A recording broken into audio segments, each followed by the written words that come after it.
ఆటలో స్పష్టంగా చేయాలంటే ఈరోజు చాలా స్పష్టంగా రాష్ట్ర ముఖ్యమంత్రి రేవంత్ రెడ్డి గారు ఒక రియల్ ఎస్టేట్ ఏజెంట్గా పనిచేస్తూ ఉన్నారు. ఏ నిర్ణయం చూసినా నిర్ణయం వెనకాల ఏదో ఒక అవినీతికి దారి తీసే విధంగా ఒక కుంభకోణం కనపడుతూ ఉంది. ఏదో రకంగా దాని నుండి అవినీతి సొమ్ముని తీసుకొని ఆ సొమ్ముని ఏదో రకంగా మరి ఢిల్లీ పంపించాలని చెప్పి ప్రయత్నాలు కనపడతా ఉన్నాయి.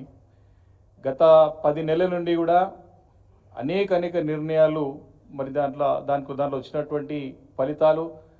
ప్రజల నుంచి వచ్చినటువంటి స్పందన బాహాటంగా మరి అనేక వేదికల ద్వారా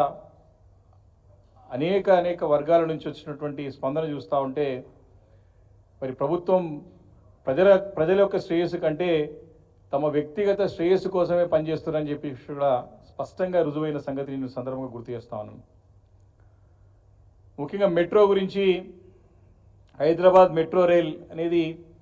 మరి 2014లో మరి ఆ రోజు తెలంగాణ రాష్ట్రం ఏర్పడిన తర్వాత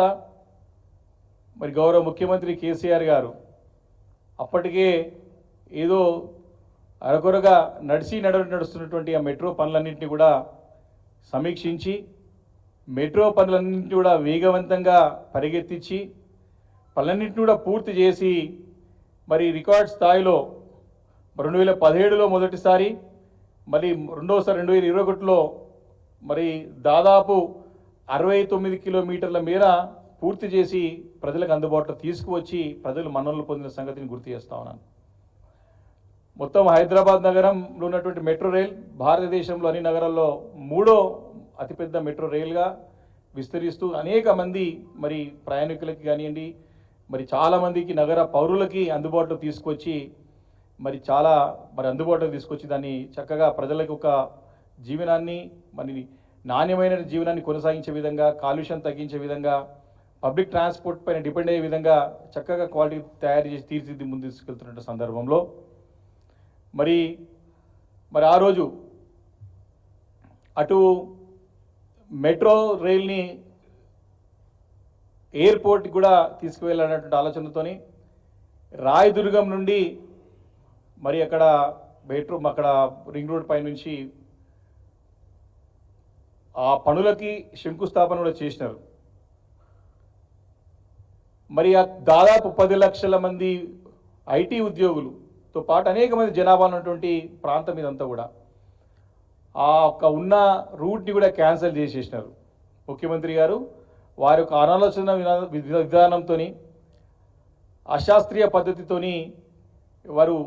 ఏమీ ఆలోచన చేయకుండా దాన్ని రద్దు చేసినటువంటి సందర్భం నేను ఇప్పుడు మీ ద్వారా ప్రజలకు తెలియదలుచుకున్నాను. అంతేకాకుండా రెండో దశ మెట్రో పనులకని చెప్పేసి మరి మొన్న బడ్జెట్లో కూడా దాదాపు మెట్రో విస్తరణకి 24,000 కోట్ల రూపాయలని మరి అవసరమని చెప్పి అంచనా వ్యయం చేస్తే కేవలము ప్రకటించింది బడ్జెట్లో 1,100 కోట్ల రూపాయలు మాత్రమే. మరి ఇది కాకుండా కొన్ని 2 రోజుల క్రితం మెట్రో రైల్ వారు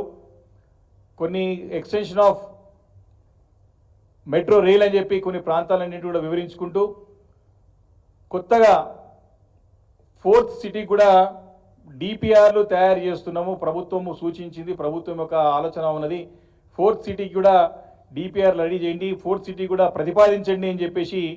మరి స్పష్టంగా మరి శాఖ కూడా ముఖ్యమంత్రి గారి దగ్గర ఉంది కాబట్టి ముఖ్యమంత్రి రేవంత్ రెడ్డి గారు స్పష్టంగా ఆదేశించినట్టు స్పష్టంగా అర్థమవుతా ఉంది.